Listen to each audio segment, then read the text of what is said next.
Well, yeah, I think Sam. I think the best way I could, summarize Sam, he's just one of those guys. Never met a stranger.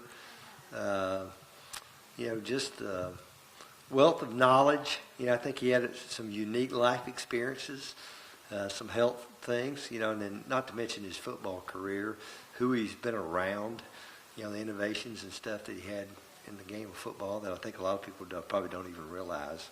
But I think the thing I remember, just the kind of guy he was. Again, never met a stranger, always seemed to be in a good mood. I actually saw him, I don't know, maybe it was 3 weeks or so ago at a basketball game. And I knew his health was not good. And then I found out maybe a week and a half ago, had really taken a turn. So certainly was sad to hear the news today. Now, you personally, what is one of the greatest memories you've had of him? I think the thing probably that I remember most, it's funny, when I was an assistant here for a long time, even when I was a player, Sam was off doing his thing in the NFL and in broadcasting, and really since I've been back, I had a chance to be around him. He served on our board with our Players Association, had several chances to get him in front of our team. And I was kind of like one of those players. I just kind of enjoyed sitting in the back of the room and just listening to some experiences he had. I think that's probably the thing I'll remember most, the impact he had on so many people, football-wise, the innovations, things that he did, the whole, everybody knows the story about his heart transplant, and just kind of the way he lived daily. Even, obviously, I think maybe the last time I saw him, he probably knew a lot more about his health than I know I did, but he was the same old Sam, I think those are the things I remember most about him.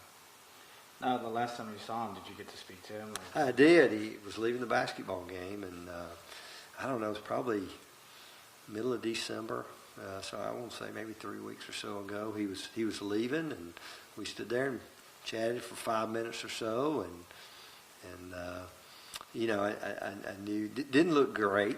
I knew he'd been battling some things, but I didn't really realize to the extent, of what he was really kind of fighting. But again, that's a little bit of the credit to him. That's just the kind of guy he was. You would have never known it. Now, upon finding out about the unfortunate news, where were you? How'd you? I got a call today. I actually found out, maybe a week and a half ago that things weren't very good, which was a little bit of a shock to me when I heard that. Today obviously wasn't a shock, just because I knew probably, knowing what a little bit I knew, the next time I heard maybe it was not going to be good news. But I did find out today, and I don't think you ever were prepared for that. But I think maybe just I had known things had gotten really, really bad, for him health-wise. But again, certainly never prepares you, to get that kind of news. As far as you talk about his wisdom and in football and everything like that, what is one thing that you would in turn pass to your players about the wisdom that he instilled? Well, I think probably just for him, I think he was a guy that came along at a time. He didn't necessarily go by the book. He didn't. I think he's probably one of those guys that a lot of people categorize now. They call them player coaches. I think he was probably that kind of guy. Obviously, never played for him.